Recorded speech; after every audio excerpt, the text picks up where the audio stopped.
శ్రీరామ జయ రామ జయ జయ రామ. ఈరోజు లలితా సహస్రనామ స్తోత్రంలో 27వ శ్లోకానికి అర్థం తెలుసుకుందాం. కిరిచక్ర రథారూఢ దండనాద పురస్కృత జ్వాలా మాలినికా క్షిప్త వహ్ని ప్రాకార మధ్యగా. పరమేశ్వరి యొక్క సర్వ సైన్యాధ్యక్షురాలు వారాహి దేవత. ఆవిడే దండనాయిక.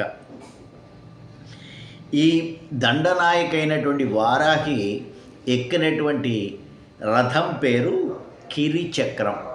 అంటే వారాహి దేవత యొక్క యంత్రం ఏదైతే ఉన్నదో దాన్ని కిరిచక్రము అంటారు. బిందు అష్టకోణ అష్టదశ షోడశ దశ భూపురాలతో ఉంటుంది ఈ వారాహి యంత్రం. అటువంటి యంత్రంలో ఉన్నటువంటి దేవత అని అర్థం. జ్వాలామాలినిక క్షిప్త వహ్ని ప్రాకార మధ్యగా. వహ్ని అంటే 3 సంఖ్యకి సింబల్. వహ్ని అంటే 3 అని అర్థం. 3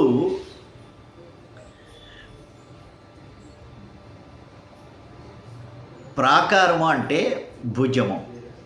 ఇప్పుడు వహ్ని ప్రాకారం అంటే 3 భుజములు కలిగినటువంటి త్రిభుజం.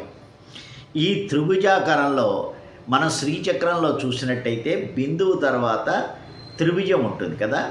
ఆ త్రిభుజాకార ప్రాకారంలో జ్వాలామాలిని అనేటువంటి దేవత ఉండి ఆవిడ శక్తి చేత కూర్చబడిన ఆవరణ లోపల అమ్మవారు ఉంది అని అర్థం.